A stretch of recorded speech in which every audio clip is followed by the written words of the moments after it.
은총이 오늘 주일에 나온 여러분 모두에 충만하기를 바랍니다. 우리는 지난주에 이어서 예배에 대해서 함께 말씀을 나누려고 합니다. 지난주에 예배는 하나님과 교제다 이렇게 얘기했습니다. 하나님과 교제인 예배 생활에 우리가 성공하지 못하면 하나님의 관계가 위험에 놓이게 된다고 말씀을 드렸습니다. 그렇다면 우리는 어떻게 예배 생활에 성공할 수 있을까?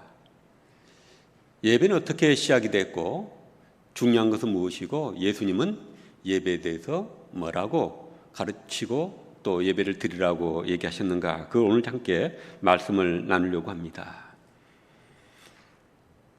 예배는 아브라함이 시작을 했지만 본격적인 예배가 이스라엘 공동체 예배로 등장한 것은 이스라엘 사람들이 이집트 노예살에서 해방돼서 모세를 통해서 나와서 시내산에서 하나님과 계약을 맺어서 하나님의 백성이 되고 그 하나님의 백성으로서 자기들을 먼저 찾아와서 구원해 주시고 백성 삼아 주신 하나님께 응답하는 마음으로 예배를 드리게 됐습니다. 하나님이 예배로 초대를 하는 거죠.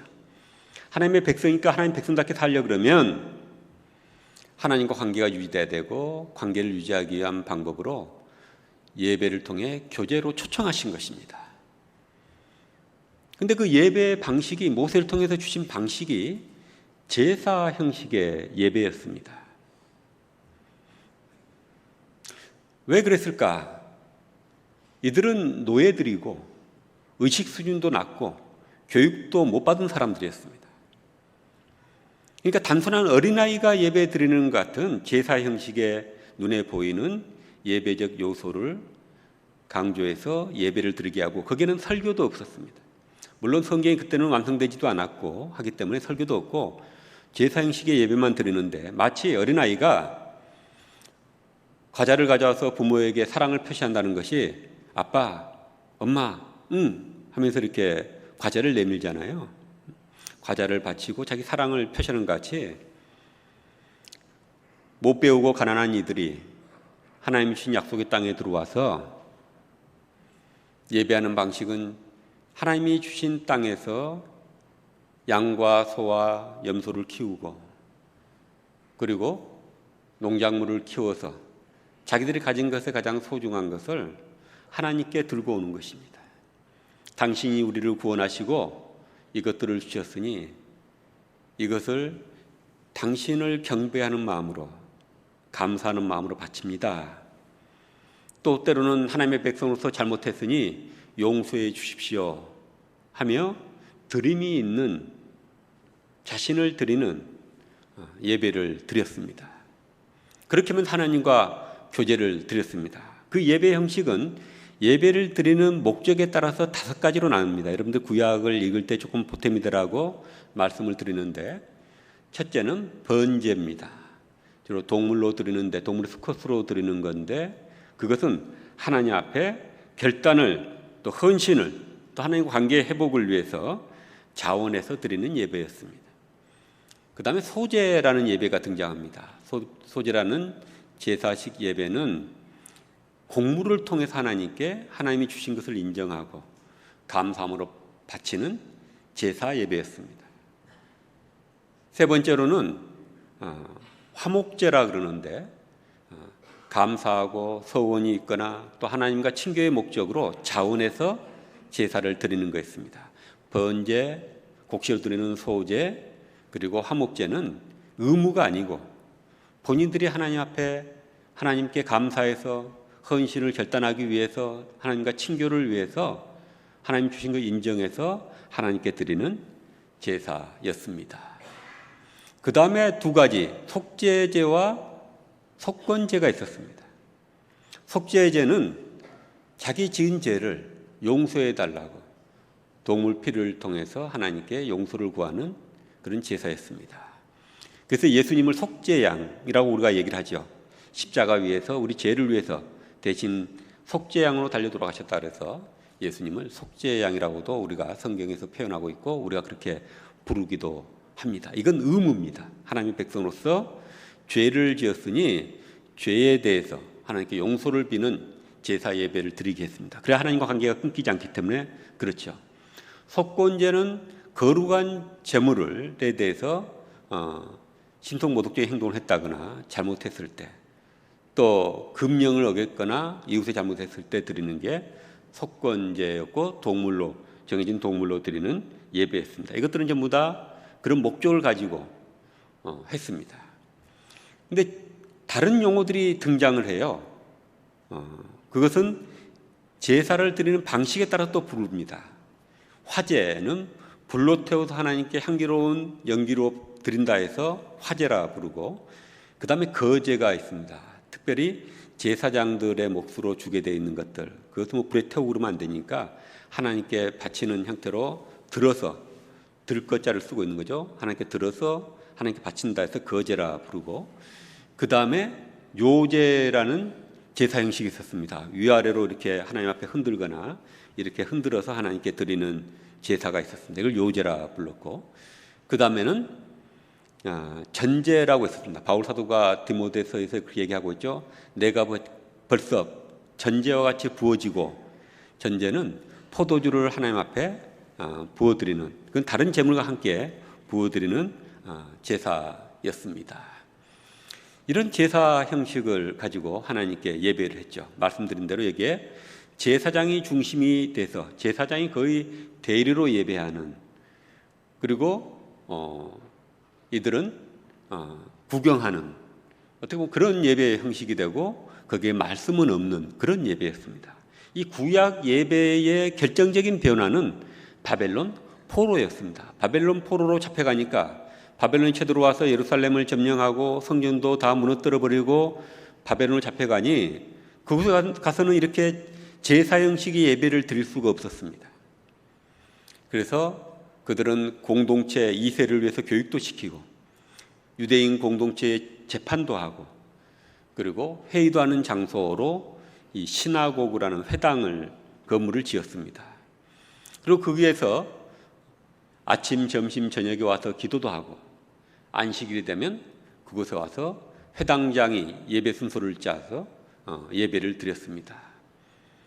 예배 구성 요소는 기도, 그리고 이제 이 바벨론 포로기 때가 이스라엘에서는 민족적으로 가장 비극적인 시기였지만 신앙적으로는 가장 풍부한 은총의 시기였습니다. 왜냐하면 거기로 잡혀오니까 이제서 하나님을 더 깊이 찾게 되고 하나님의 뜻이 무엇인지를 알아야 되겠고, 또 예배 때 성경을 읽고 가르쳐야 되니까 성경을 편찬하기 시작했습니다.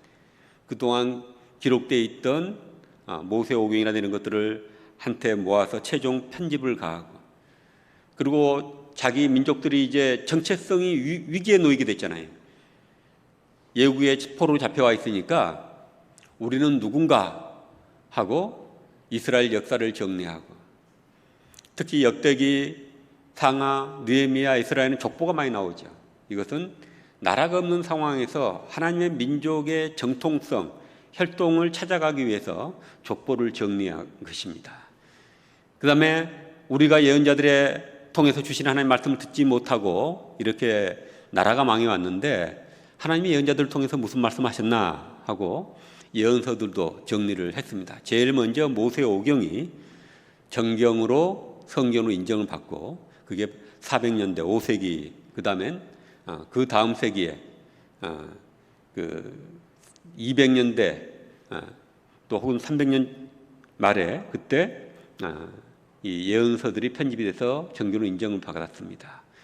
그리고는 뭐 욥기, 시편, 잠언, 역대기, 상하, 느헤미야 이런 책들, 뭐 다니엘서 이런 것들은 성문서라 그래서 아직 성경을 인정을 받지 못하고, 그 중에 예수님 올 때는 시편 정도가 성경으로 인정을 받았습니다. 그래서 여러분들 누가복음 24장 40절인가요? 거기 보면 예수님이 구약 성경을 이렇게 일컬어서 말씀하십니다. 모세의 글과, 모세오경을 가르치는 것이죠.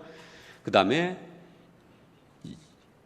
예언서들, 예언자들의 글과, 그 다음에 예언자들과, 그 다음에 시편에 이르기를, 아직 구약 39권이 성경으로서 확정이 안 돼서 그렇게 부르고 있는 것입니다.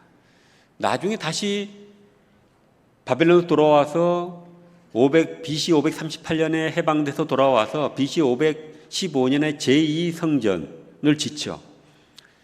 그리고 나중에 헤롯 대왕 때 이걸 증축을 해서 제3성전을 증축했는데, 이게 이스라엘 사람들이 로마에 반란을 일으켜서 67년에 반란을 일으켜서 전쟁이 지속되다가 70년에 이 예루살렘 성전이 다시 무너져 버립니다. 다시 예루살렘에서 이스라엘 사람들을 쫓아내버리고, 그래서 이스라엘 사람들은 흩어지게 되는데, 지중해 연안 얌리아라는 곳에서 이들이 모여서 다시 우리 신앙의 기준이 무엇인지 성경의 범위를 정하자 해서 정해진 것이 지금 39권 구약 성경이죠. 그 시작은 바벨론 포로기 때 되어졌다는 것입니다. 이 성경을 가지고 이 사람들이 모여서 예배를 했던 것입니다. 그래서 해당 예배를 말씀 중심의 예배라고 사람들은 부르기도 합니다. 다시 돌아와서 성전이 있지만 성전 예배와 이 회당 예배가 동시에 함께 보완관계로 진행이 되게 됩니다. 예수님도 회당에 가서 예배드리죠. 성전에 가서도 예배드리고, 바울 사도도 전도할 때의 사도행전에 보면 유대 공동체가 있는 데 가면 먼저 회당에 가서 예배를 드리면서 그들에게 복음을 전하는 것을 볼 수가 있습니다. 초대교회 교인들은 성전과 회당에서 같이 예배 드렸는데, 유대인들이 예수님이 메시아라고 믿지 않을 뿐이지 우리는 같은 하나님을 믿고 있다고 생각했기 때문에 그렇게 했던 것입니다. 그런데 유대인들이 예수님을 이단으로 처형하고, 그 다음엔 회당에서 공동기도문을 여울 때 나사렛 이단들은 생명책에서 지워주시고 속히 망하게 하시고 이런 기도를 하게 하는 거예요. 그걸 안 하면 나사렛 이단이라고 핍박하고 때로는 죽이기도 하고 쫓아냈습니다. 그래서 그리스도인들이 회당에서 예배할 수가 없어서 바로 이 쫓겨난 시기를 정확치는 않는데 80년에서 100년 사이 정도로 보고 있습니다. 그래서 드디어 교회가 생겨나게 된 거예요. 바울서도 계속 회당에서 쫓겨나는 장면들이 나오잖아요. 사도행전을 보면. 교회가 나오니까 어떻게 예배 드리겠습니까? 회당에서 예배 드리던 그 예배가 우리 초대 기독교의 중요한 예배 방식이었습니다. 여기에 중요한 예배 순서가 더 포함이 됩니다. 예수님의 대속의 죽음을 기념하는 성만찬이 들어오게 되고, 그리고 세례식이 들어오게 되고, 그리고 예배 날짜가 바뀝니다. 금요일 저녁에 시작해서 토요일 저녁까지 이 안식일이라 그러는데, 안식일 날 드리던 예배를 주님이 부활하신 날, 바로 주님의 날, 줄여서 주일에 예배를 드리기 시작했습니다. 그래서 초대교회의 주일 예배는 주님이 부활하시고 승천하시고 승리하신 날이니까 예배가 상당히 축제적이었습니다. 그 뒤로 계속 예배가 좀 엄격해지고, 특히 가톨릭의 예배가 그렇게 됐죠. 그런 예배 전통이 이어져서 우리가 예배의 엄숙과 정숙을 강조하기도 합니다만은, 예배 안에는 기쁨과 축제적인 요소가 있어야 되는 것입니다.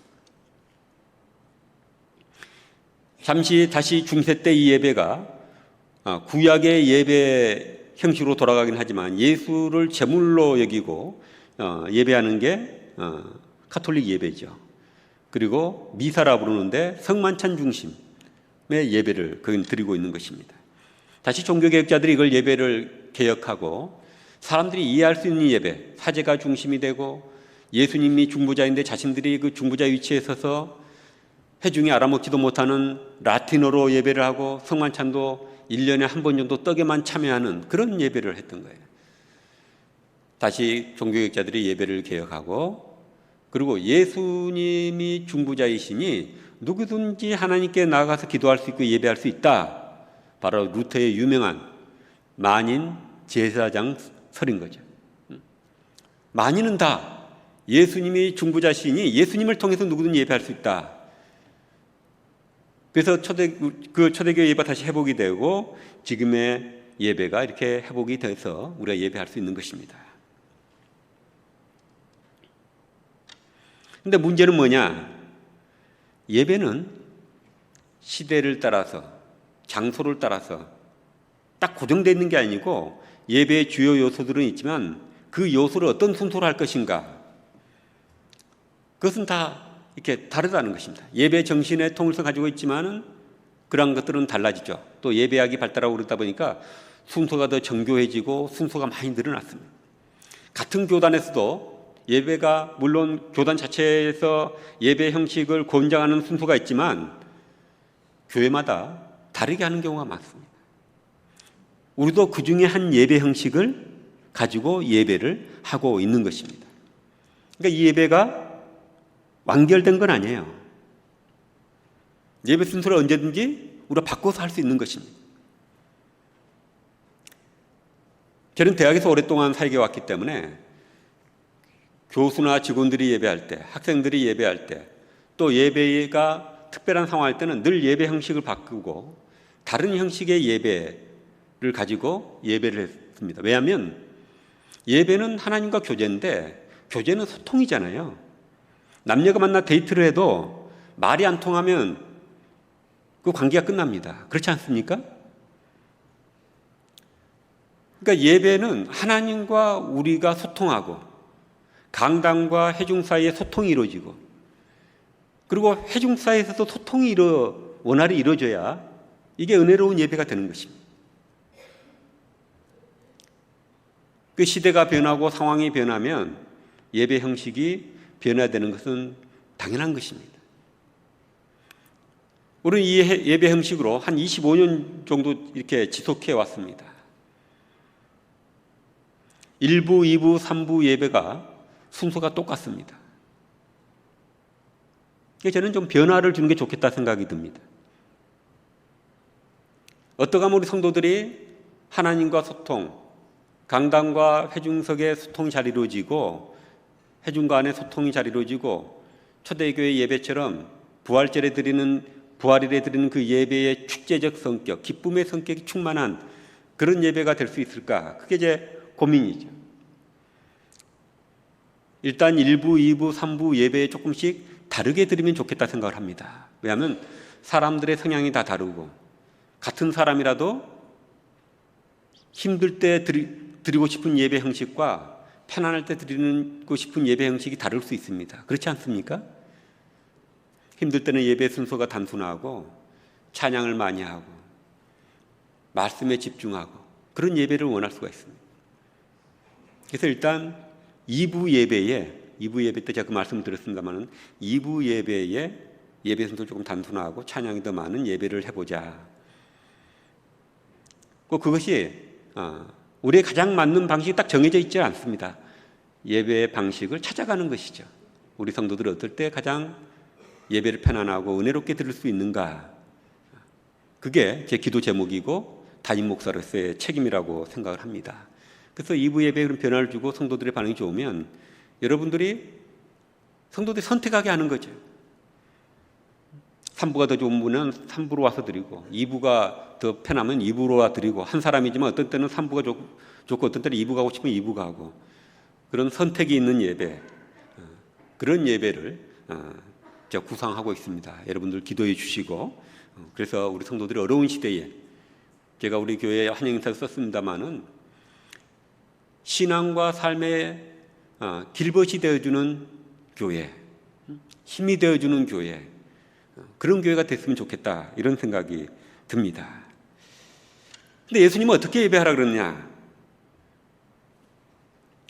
오늘 본문에 보면 여러분이 잘 아는 대로 사마리아인과 유대인들은 사이가 안 좋았죠.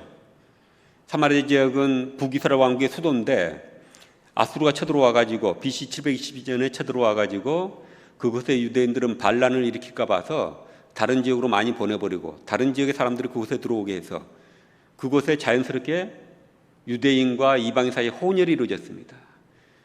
그러니까 남쪽에 있는 유다인들은 저것들은 배알도 없고 하나님 백성으로서 지조도 없고 저들은 하나님 백성이 아니다. 이방인보다 더 혐오했습니다.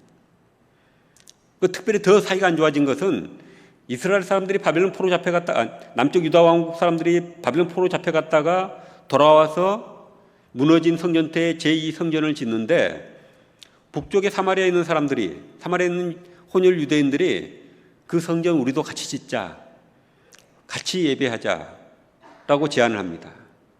유대인들이 너희들은 이곳에 분깃이 없다, 무슨 소리냐 하고 단호히 자릅니다. 그리고 그러자 사마리아에 있는 사람들이 그곳에 그리심산에 성전을 따로 짓습니다. 더 극렬히 관계가 안 좋아지죠. 나중엔 잠시 141년에 마카비 제사장 가문에서 반란을 일으켜가지고 히랍 제국의 그때 통치를 받고 있었는데 셀루커스 왕조죠. 그 군대를 쫓아 몰아내고 반자치적인 왕국을 세웁니다. 이게 바로 하스몬 왕국이라는 것입니다.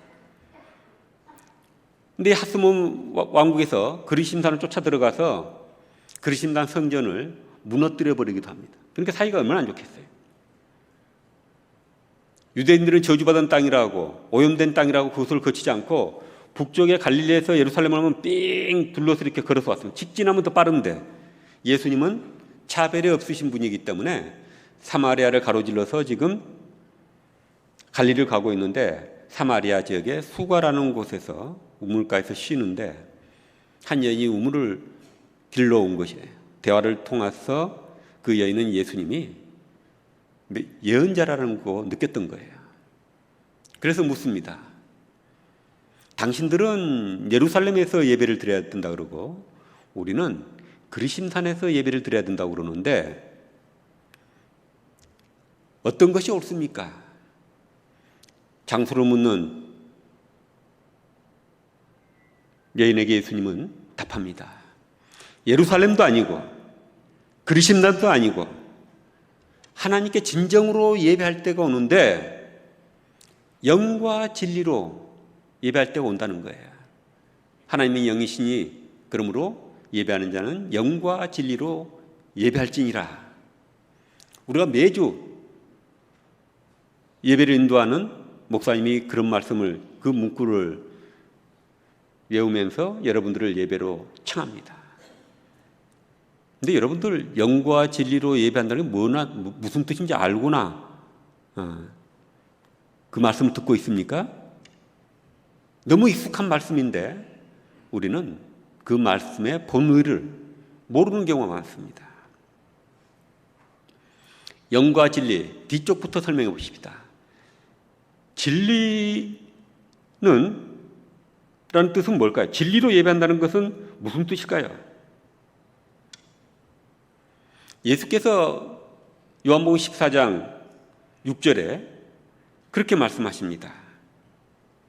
나는 길이요 진리요 생명이니 나로 말미암지 않고는 아버지께로 올 자가 없느니라. 나는 길이요 진리요. 예수님이 진리라고 얘기해요. 그리고 또 요한복음 1장 17절에서 이렇게 얘기합니다. 율법은 모세를 통하여 받았고 은혜와 진리는 예수 그리스도를 말미암아 생겨났다. 세 번역으로 제가 읽어드렸습니다. 모세를 통해서 율법이 왔지만 은혜와 진리는 예수를 통해서 왔다. 예수님은, 요한복음 예수님은 말씀, 로고스이자 다른 말로 진리라는 것입니다. 진리로 예배한다는 것은 나는 길이요 진리요 생명이 나로 말미암지 않고는 아버지께로 올 자가 없다라고 한 같이 예수님이 진리로서 하나님께로 가는 통로, 중보자, 중재자가 된다는 것입니다. 예루살렘의 성전이 그 제사장들이 중보자가 아니고 하나님 만나게 해주는 중보자가 아니고 예수님이 하나님께로 나아가는 통로요, 문이요, 중보자라는 것입니다. 그래서 우리 모두는 아까 루터가 말한 것처럼 우리는 예수 이름을 빌려서 하나님께 나아가는 만인 제사장 같은 존재가 된 것입니다. 하나님께 나아가는 자는 그런 믿음이 있어야 되는 거예요. 예수님이 우리의 구원자시고 우리의 중보자시다. 그래서 요한복음 16장에 있는 것처럼 예수 이름으로 구하면 모든 게 응답될 거라는 그런 믿음으로 우리가 나와서 예배해야 된다는 것입니다. 마가복음 15장 37절 38절에 보면 이렇게 되어 있습니다. 예수께서 큰 소리를 지르시고 숨지으시니라. 이에 성소 휘장이 위로부터 아래까지 찢어져 둘이 되니라.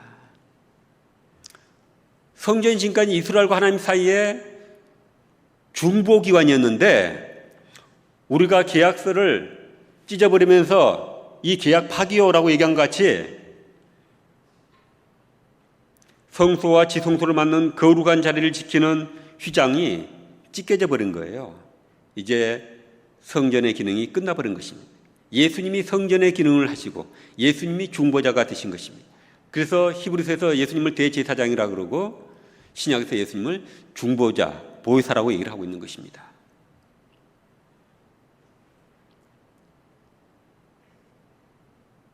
그래서 예수 이름으로 나가서 기도하고 예배할 때 하나님이 받으신다는 그런 확신이 우리에게 있어야 되는 것입니다.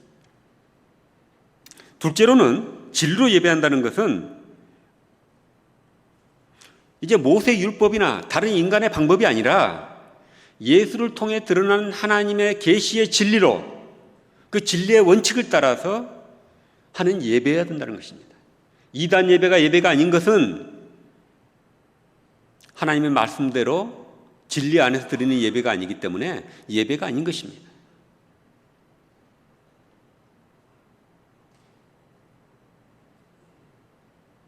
우리가 여기서 예배할 때 우리의 원칙들을 다 내려놓고 말씀에 따른 예배를 드려야 그게 예배가 된다는 것입니다. 마지막으로 진리를 통해 예배를 드린다는 것은 우리가 하나님께 찬양과 기도와 헌물을 드리고 그리고 하나님 우리에게 응답하셔서 말씀을 주시잖아요. 예수 그리스도를 통해 드러나는 하나님의 말씀, 하나님의 말씀은 삼중성 속에 있습니다. 세 가지 형태로 우리에게 오는 거죠. 계시자 예수 그리스도를 통해서, 그리고 그 계시된 말씀이 기록된 말씀으로 오는 거죠. 성경을 통해서 우리에게 오고, 그 다음에 그 기록된 말씀이 매번 예배를 통해서 강단을 통해서 선포되는 형태로 우리에게 이 말씀이 오는 것입니다. 예배 와서는 하나님의 말씀을 드려야 되는 거예요. 우리의 주장들, 우리의 생각들을 내려놓고 하나님의 말씀을 나의 주장으로 삼고 하나님의 말씀을 나의 생각으로 삼고 하나님의 말씀을 나의 삶의 원칙으로 삼는 것, 이걸 회개라 그러는 거예요. 옛 생각, 옛 원칙들, 이걸 다 버리고 선포되는 하나님의 말씀을 통해서 그 말씀을 나의 삶의 길로 삼고 나의 삶의 능력으로 삼고 힘으로 삼는 것이죠. 그런 일이 벌어지지 않으면 우리는 예배하지 않는 것입니다. 우리에게 변화가 없는 것입니다. 그래서 예배에서는 하나님의 말씀을 듣고 순종하는 역사가 일어나야 되는 것입니다. 그런데 이렇게 되기가 쉽습니까? 쉽지 않습니다. 그래서 예수님이 그 앞에 영이란 표현을 쓴 겁니다. 영과 진리로.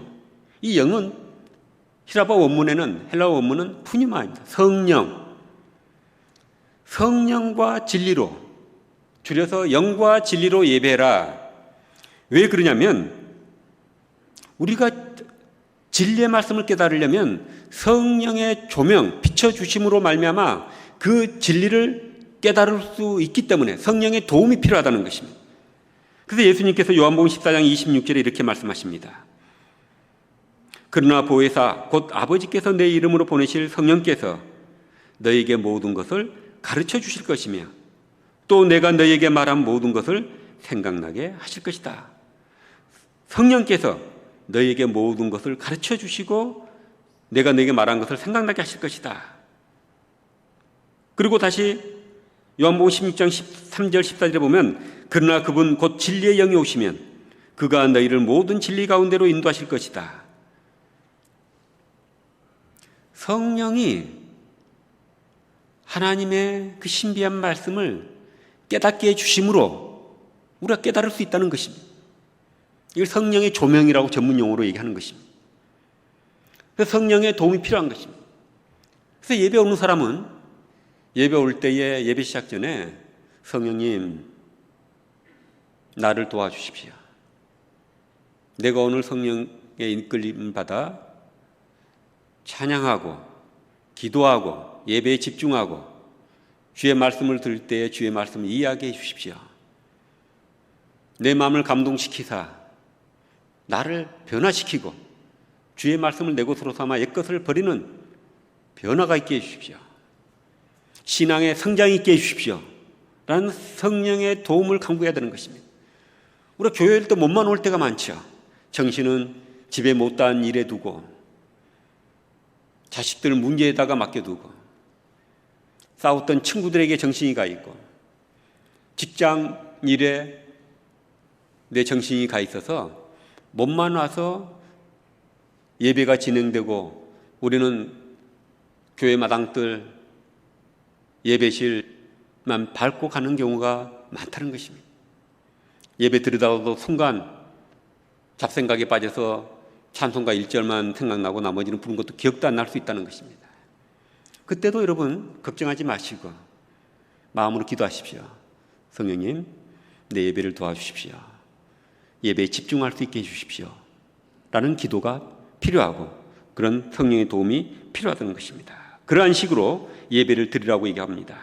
바울 사도도 고린도서 12장 3절에 그러므로 나는 여러분에게 알려드립니다. 하나님의 영으로 말하는 사람은 아무도 예수는 저주를 받아라 하고 말할 수 없고 또 성령을 힘입지 않고서는 아무도 예수를 주님이다 하고 말할 수 없습니다. 제가 오늘 계속 읽어드린 건 좀 쉬운 성경 세 번역으로 읽어드린 것입니다. 성경 통독하는 분들은 세 번역으로 읽어도 좋습니다. 훨씬 읽기가 쉽기 때문에 그렇습니다. 그래서 예수님은 영과 진리로 예배하라 이렇게 우리에게 말씀하셨던 것입니다. 말씀을 정리하려고 합니다. 우리는 예배 이렇게 모여서 함께 드리는 예배를 공예배라 합니다. 공동체 예배. 근데 예수님은 성전이나 회당에서 공예배를 드렸을 뿐만 아니라 예배의 가장 단순한 형태의 예배가 어떤 예배인 줄 아십니까? 기도회예요. 개인 예배. 단체로 모여서 기도만 하고 예배할 수도 있지만 개인 예배는 흔히 혼자 기도하면서 예배를 드리죠. 이게 찬송가를 넣을 수도 있고 성경 읽는 순서를 넣을 수도 있습니다. 예수님은 공예배와 혼자 기도하며 예배드리는 개인 예배가 잘 균형이 잡혀져 있죠. 본을 보이신 것입니다. 여러분도 함께 와서 예배드리는 이 예배와 개인 예배의 균형을 잡아가시기 바랍니다. 그리고 그 공예배든 개인 예배든 성령과 말씀 안에서 이루어지는 영과 진리로 드리는 예배로 나가기 바랍니다. 케르케고르가 이런 얘기를 했어요. 요즘은 교회 예배가 극장이 되어가는 경향이 있다. 이게 뭔 얘기입니까? 극장에 가면 사람들이 관객으로서 구경하죠. 연극을 보고 공연을 보고 영화를 보고 구경하는 거예요. 아무런 감동 없이 참여 없이 예배를 구경하고 갈 수가 있습니다. 필립 안시는 그걸 인용하면서 이렇게 얘기합니다. 반대가 돼야 됩니다. 하나님이 우리 예배를 보시고 우리는 하나님께 진정으로 영과 진리로 드리는 예배를 드려야 된다는 것입니다. 그래서 하나님께 진정으로 예배 드리는 자는 영과 진리로 예배하시고 여러분이 공예배를 드리고 개인 예배를 균형 있게 드리되 항상 성령의 도움 가운데 말씀 가운데 예배에 성공하는 여러분들 될 수 있기를 바랍니다. 그리고 우리 예배에 조금씩 변화를 위해서 우리가 앞으로 2부 예배에서부터 변화를 주면서 성도들의 반응이 좋으면 3부에서 한 달에 한 번 정도는 좀 특별 예배가 드려지면 좋겠다.